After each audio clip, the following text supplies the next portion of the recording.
Donc bonjour, nous nous retrouvons à nouveau avec Nicolas, et cette fois-ci devant le compteur Linky, qu'on appelle aussi un smart meter, qui a la propriété d'envoyer les informations directement à la base, à ERGDF, enfin l'équivalent d'EDF, de façon à ce que les personnes ne viennent plus prendre la mesure du compteur. Ça veut dire quoi? Ça veut dire que du coup, ils savent exactement ce qui se passe quand on utilise tel ou tel appareil, et du coup, un petit peu tout ce qui se passe à l'intérieur de la maison. Enfin voilà, on entend beaucoup de choses au niveau de la polémique.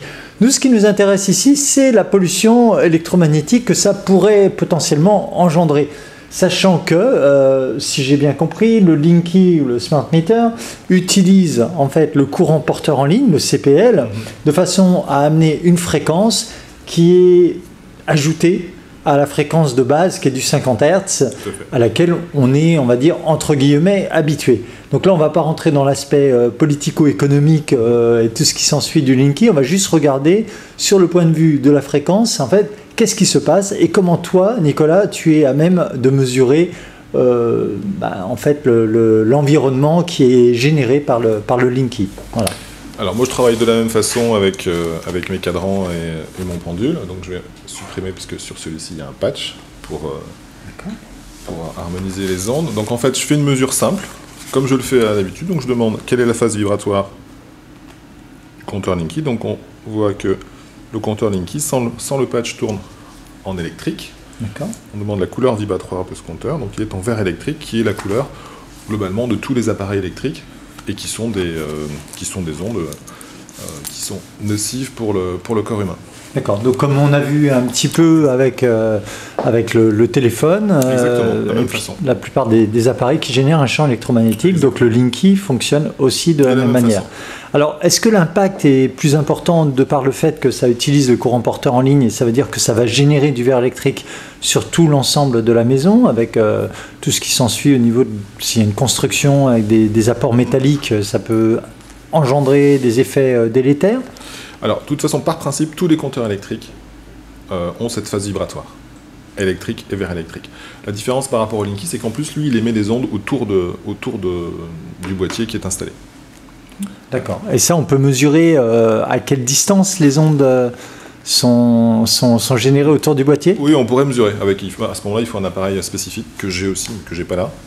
On pourrait mesurer effectivement quel est l'impact, quelle est la distance des ondes en fait, qui sont générées par le compteur. Oui, ça, on pourrait le faire. D'accord. Donc ça, on pourra le faire la prochaine fois, oui. avec l'appareil spécifique. Oui. Une question, tu viens de mentionner que le compteur électrique lui-même avait un impact au niveau de ce verre électrique.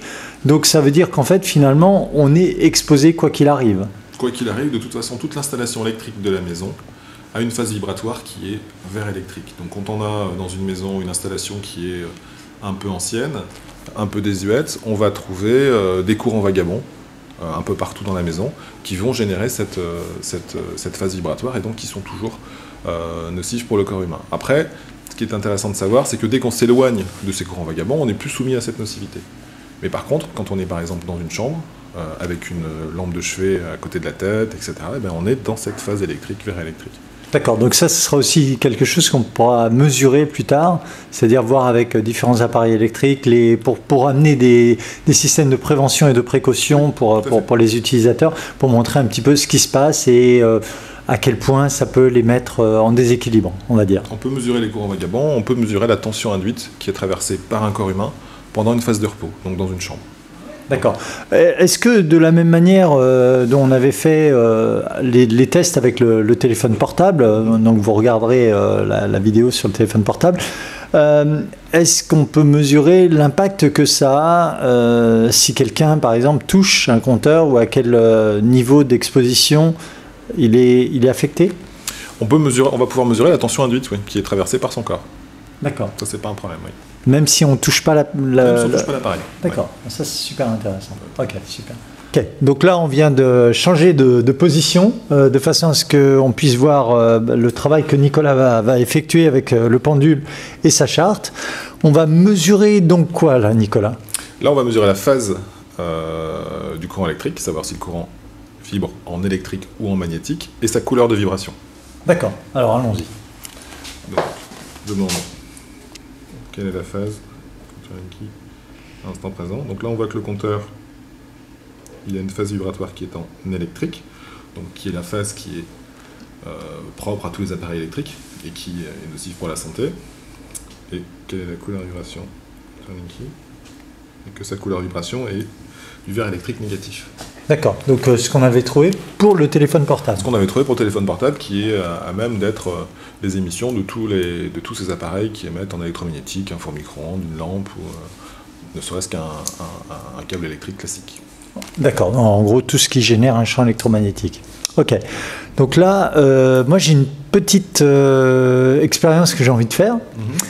J'aimerais que tu me mesures, donc voir si ma vibration, et ensuite qu'est-ce qui se passe si je touche par exemple le compteur Linky.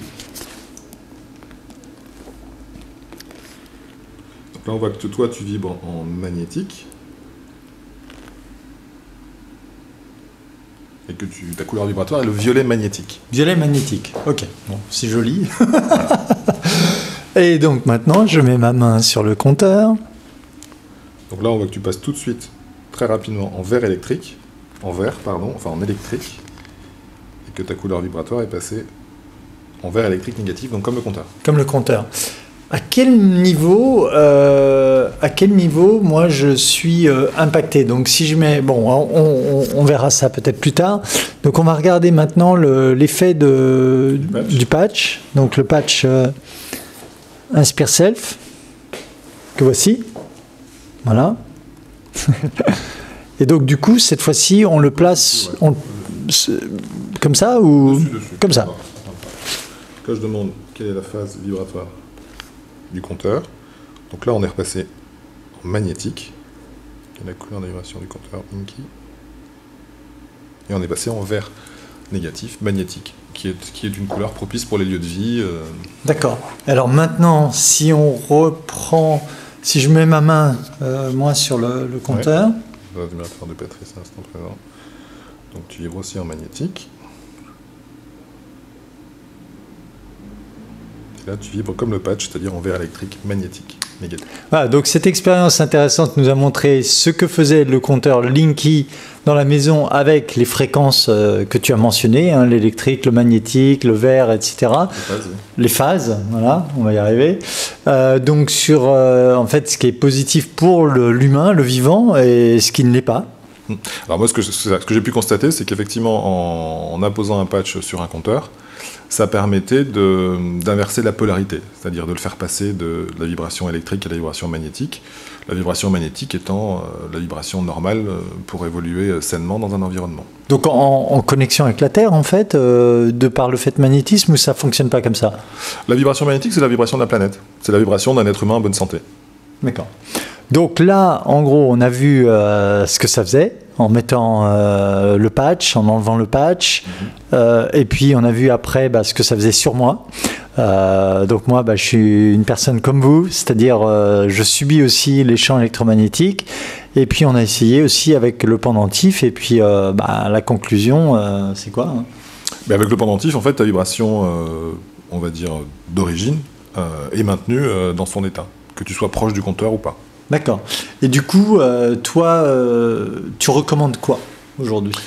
Alors, moi, ce que je recommande quand je travaille en géobiologie, c'est de pouvoir apposer un patch sur le compteur Linky de façon à neutraliser la majorité des ondes émises par le compteur électrique dans la maison.